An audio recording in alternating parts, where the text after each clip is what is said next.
उपस्थित आमदार, माजी आमदार, सर्व पदाधिकारी,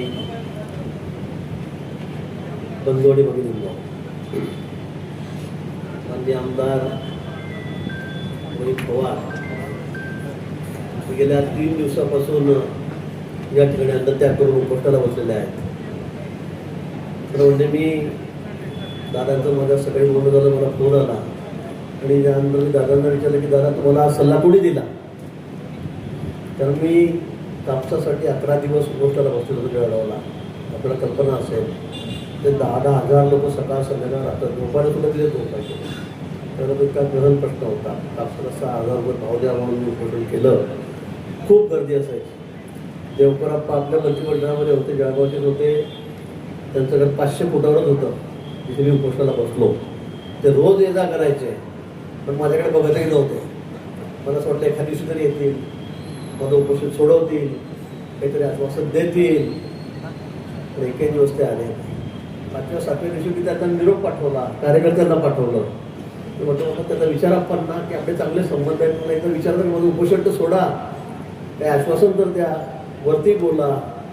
पण त्यांनी सांगितलं, मला वरतून सांगितलंय की अजिबात तिकडे बघायचं सुद्धा नाही. त्याला जितक्या दिवस बसायचं असेल तितके दिवस बसू द्या. आता सांगायला मला हरकत नाही, अजितदादांचा कडक निरोप त्यांना होता की तिकडे बघायचंच नाही त्याच्याकडे, गिरीशकडे. त्याला बसू द्या, अजून काय उपोषणाला बसायचं असेल तर. आणि असं मला 11 दिवस उपोषण चाललं. शेवटी मुंडे साहेब आले, देवेंद्रजी आले, मुंडे त्यावेळेला होते सगळे, आम्ही टीम होती, सगळे त्या ठिकाणी आले. आणि मग त्यावेळेला ते उपोषण त्या ठिकाणी मला सुटलं. आणि म्हणून मी म्हटलं की उपोषणाच्या भांगडीत पडायचं नाही.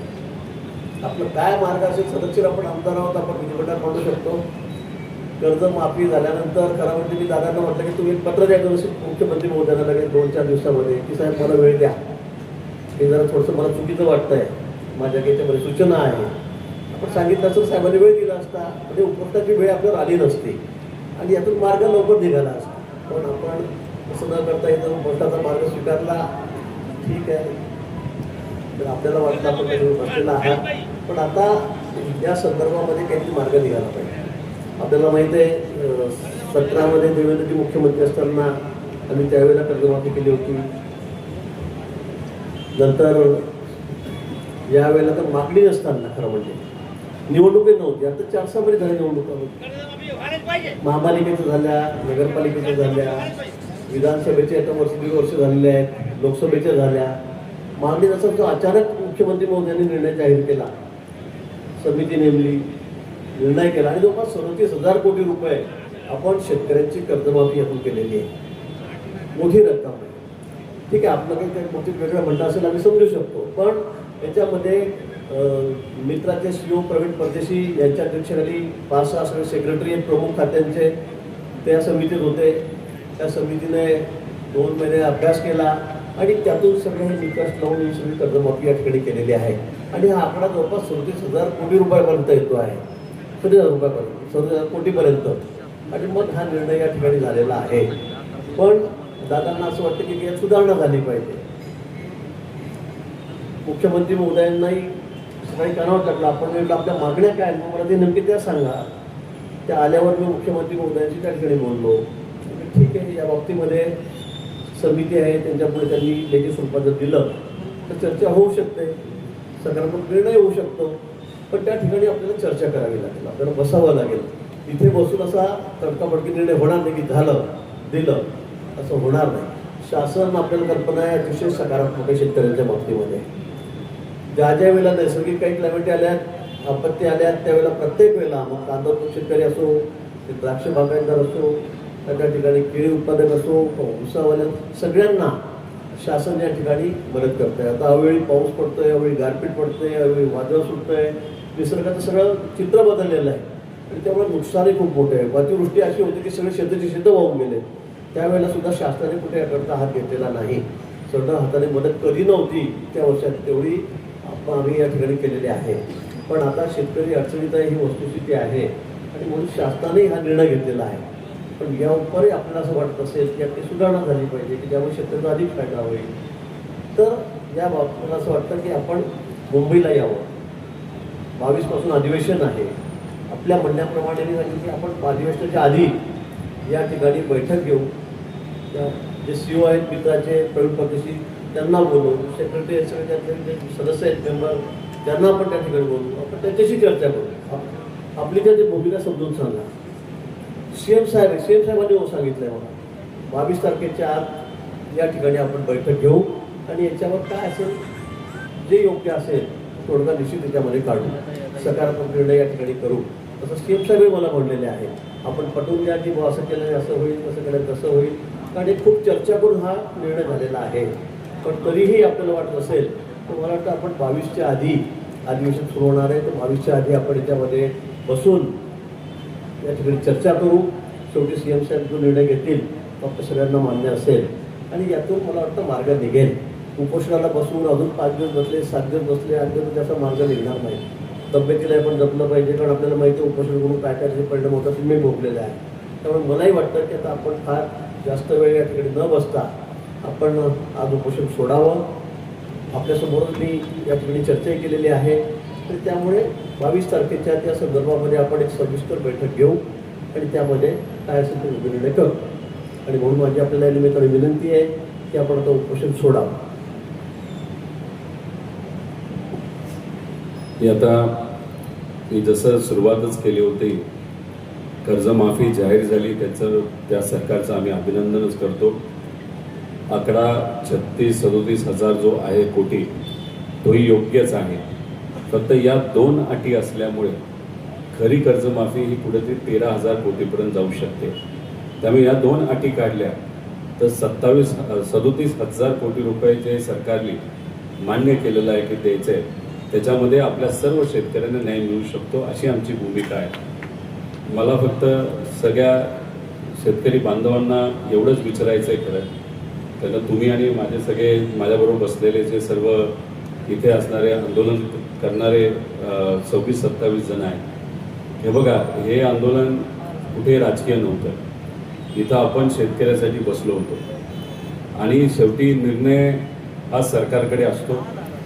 मुख्यमंत्री साहेबांशी आत्ता पण बोलणं झालं. काल कृषी मंत्री साहेब 2दा बोलले, महाजन साहेब सकाळी बोलले, आता आपल्यासमोर तुमच्या माझ्यासमोर मुख्यमंत्री साहेबांचं बोलणं झालं.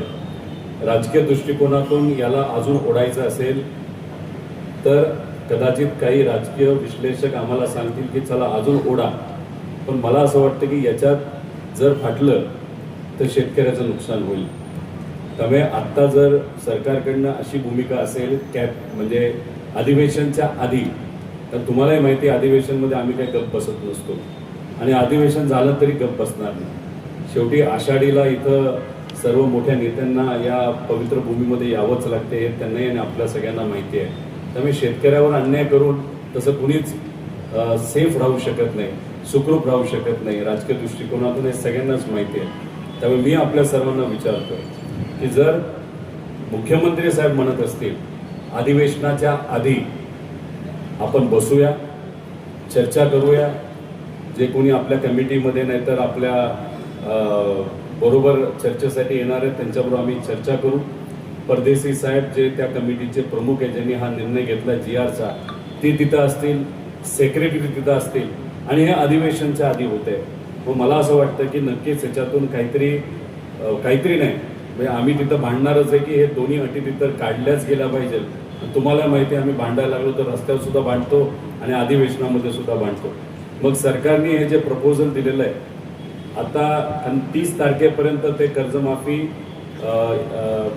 इम्प्लिमेंट करणार आहे, म्हणजे ते लागू करणार आहे, कारवाई होणार आहे. त्यामुळे 30 जूनपर्यंत ते लागूच करणार असतील, त्याच्या आधी ही बैठक होईल. त्यामुळे हे जे काही बदल आहेत आपलं 30 जूनच्या आधी तिथं आपल्याला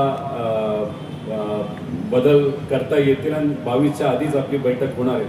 त्यामुळे सरकारला आग्रह करतो की काही झालं तरी तुम्ही आमच्या मागण्या मान्य करा. शेतकऱ्याच्या वतीने आम्ही विनंती करतोय आणि मी इथं असणाऱ्या सर्व शेतकऱ्यांना आणि आंदोलनकर्त्यांना विनंती करतो, नाही तर मी त्यांना विचारतो की जर सरकार या बाबतीत मीटिंग घ्यायला तयार असेल आणि अजून थोडासा वेळ आपल्याकडे असेल तर मग आपण चर्चेला मुख्यमंत्री साहेबांकडे जायचं का? आणि जात असताना तुम्ही जर यादी बघितली असेल, याच्यामध्ये आपण राजू शेट्टी साहेबांना सुद्धा विनंती करणार आहे, त्याच्यामध्ये आपण अजित नवले साहेबांना सुद्धा विनंती करणार आहे, शशिकांत शिंदे साहेब असतील, हर्षवर्धन सपकाळ साहेब असतील, शिवसेनेचे कोणीतरी नेते असतील, आपण तापकीर साहेबांना सुद्धा तुपकर साहेबांना सुद्धा विनंती तिथं करणार आहोत, जटाप साहेबांना सुद्धा विनंती करणार आहोत. म्हणजे हे काही आपण फक्त एका पक्षाच्या लोकांना घेऊन जात नाही. जे लोक इथं आले त्यांनी पाठिंबा दिला त्यांना सुद्धा आपण, आणि जयंत पाटील शेकापूर यांना सुद्धा आपण विनंती करणार आहोत. महादेव जानकर साहेब स्वतः इथं आले, ते सुद्धा या कमिटीमध्ये असतील आमच्याबरोबर, आणि साहेब नक्कीच ते मान्य करतील कारण शेतकरी नेते ते सगळे.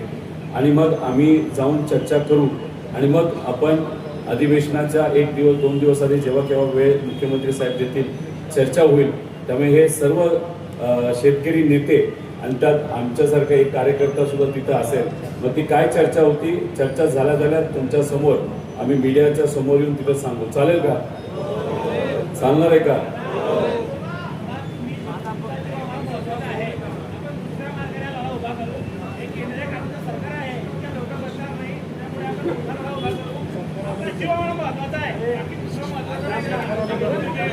बघा, 30 तारखेची तारीख ही आपल्याला सरकारने तशी दिलेली आहे. 22च्या आधी ते बैठकीला तयार आहेत, बैठक होईल. आणि मी तुम्हाला सांगतो, जर सरकारला या योजनेचा कुठंच लाभ होणार नसेल राजकीय दृष्टिकोनातून सुद्धा आणि सामाजिक दृष्टिकोनातून सुद्धा, कारण का जर 36 लाख शेतकरी 55 लाख शेतकऱ्यांपैकी बाजूला राहत असतील, नाहीतर त्यांना 2 लाखाऐवजी 50,000 मिळणार असेल तर हे सरकारला सुद्धा परवडणार नाही. सरकार नक्कीच मान्य करतील. आणि पुण्यश्लोक अहिल्यादेवी होळकरांचं नाव या योजनेला दिलेलं आहे. त्यामुळे एवढं मोठं नाव असेल तर या 2 छोट्या अटी हे ठेवणार नाही असा मला विश्वास आहे. आणि विठोबरायाच्या या पवित्र भूमीमध्ये साहेब येऊन इथं आपल्याला विनंती करतायत तर ती तिथं मान्य करावी असं मला वाटतं. आणि जर ह्याच्यामध्ये गडबड झाली तर मग 4 जुलैला 4 नाही ते आषाढी तर आहे पण ते वेगळा विषय, पण 4 जुलैला मग एक आपण मराठवाड्यामध्ये एक आंदोलन शेतकऱ्याच्या वतीने नक्कीच तिथं घेऊ, एवढं मात्र या ठिकाणी आपल्या सर्वांना मी सांगतो. आणि इथं साहेब आले त्यांचे मी आभार व्यक्त करतो. माझ्याबरोबर विकासभाऊ लवांडे सुद्धा आणि इतरही सर्व मान्यवर हे उपोषणाला होते. तर मला असं वाटतं की महाजन साहेबांनी त्यांचं मत व्यक्त केलेलं आहे, मुख्यमंत्री साहेबांनी मत व्यक्त केलेलं आहे, आपली बैठक ठरलेली आहे, मागण्या तुमच्या सर्वांच्या समोर आहेत. आणि उगाच एक राजकारण आणून अजून लांबून फाटून आमच्या शेतकऱ्याचं नुकसान होऊ नये अशी आमच्या सगळ्यांची भूमिका आहे. आणि तुपकर साहेब उद्या बसतायत, त्यांना सुद्धा सरकार जाऊन बोलणार आहे, भेटणार आहे. आणि त्यांचंही नाव कमिटीमध्ये आपण घेतलेलं आहे, ते सुद्धा आमच्याबरोबर हे मुंबईला CM साहेबांना भेटायला येतील. त्यामुळे मी विकासभाऊ लवांडे यांना विनंती करतो की आपण साहेबांचे आभार व्यक्त करावे, सरकारचे आभार व्यक्त करावे.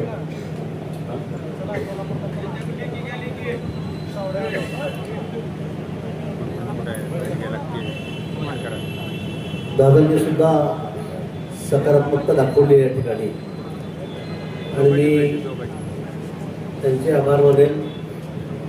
पण याबरोबर हेही सांगेल की सरकार आपलं खरंच सांगतो की शेतकऱ्यांच्या प्रश्नाच्या बाबतीमध्ये अतिशय सकारात्मक आहे. राज्य सरकार असेल, मुख्यमंत्री उपमुख्यमंत्री असेल, आमचे केंद्रामध्ये पंतप्रधान मोदीजी आहेत, अतिशय सकारात्मक आहे. आणि शेतकऱ्यांना वारंवार कर्जमाफी का द्यावी लागते, कारण शेतकरी या अडचणीतून बाहेरच येत नाही आहे. आणि म्हणून एक शाश्वत त्याला शेती करता आली पाहिजे आणि त्यासाठी पाणी देण्याचं काम हे आमचं सरकार प्राधान्याने करत आहे. कारण आता आपण विदर्भामध्ये जवळपास 96,000 कोटी रुपयाची रिव्हरलिंकिंग योजना करतोय. 8 जिल्ह्यात दुष्काळी भागामध्ये आपण त्या ठिकाणी त्यांना पाणी देऊन जवळपास 10 लाख हेक्टर जमीन ही ओलिताखाली आणतोय.